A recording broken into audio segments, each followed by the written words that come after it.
এখানে তো আমার মেয়ের আসার কথা ছিল। এখানে আমার মেয়ে এসে কি করত?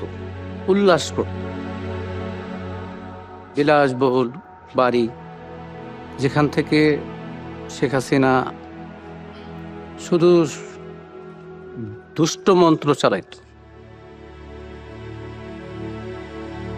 17-year-old Nafisa was one of thousands marching towards Sheikh Hasina. নাফিসার পড়াশোনা শেষ করার পরে ওর স্বপ্ন ছিল ও ডাক্তার হবে, বাইরে যাবে, বিদেশে যাবে। ঠিক 10:30টায় আমাকে 2টা ছবি পাঠিয়েছে।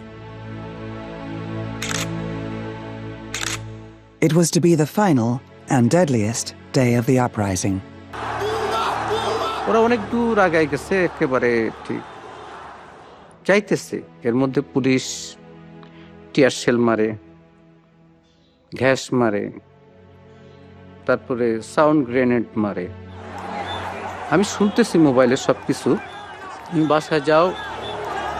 কেউ বলছে যে আব্বু আমি কিন্তু বাসায় যাব না, এখনকার যে পরিস্থিতি, এই যে আন্দোলন করলাম এটার সুফল না পাওয়া পর্যন্ত বাড়িতে যাব না।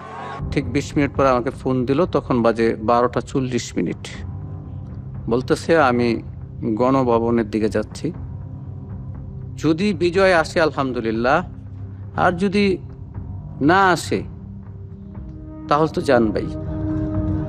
15 মিনিট আবার পর ফোন দিল আমাকে, যে আব্বু তুমি টিভি দেখো। Breaking news story: Bangladesh Prime Minister Sheikh Hasina has resigned. As huge crowds engulf her residence, Sheikh Hasina flees the city. আমি তখন তাকে ফোন করি, তো ওই পার থেকে একটা ছেলে মোবাইলটা রিসিভ করে, বলতেছে মোবাইলটা যার, সেই মেয়েটা গুলিবিদ্ধ হয়েছে। কিছুই নিতে পারি না, শুধু মোবাইলটা হাতে আমি দৌড়তেছি। নৌকা পার হওয়ার মাঝামাঝি যাওয়ার পরে আমার মেয়ে মোবাইল লক খুলে মাস্ক সরায়া আমাকে ফোন দিছে, আব্বু আমি মনে হয় বাঁচবো না, আমার লাশটা তুমি নিয়ে যেও, আমি মরে যাব। এই কথাটা যখন বলছে,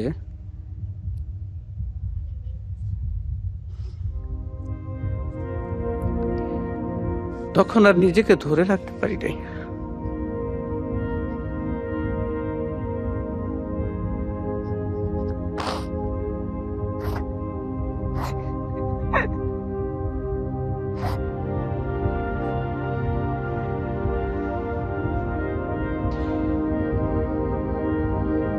তো দৌড়াইতে দৌড়াইতে যাইতেছি। আসলে যখন গেছি তখন নাফিসার মামা ফোন দিয়া বলতেছে যে ভাই আপনার মেয়ে আর নাই।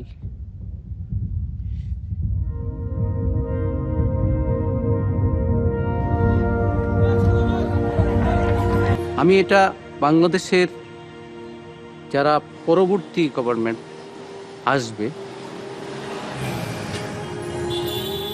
যেন এই দেশটা পরিষ্কার পরিচ্ছন্ন থাকে, শান্তিপ্রিয় থাকে,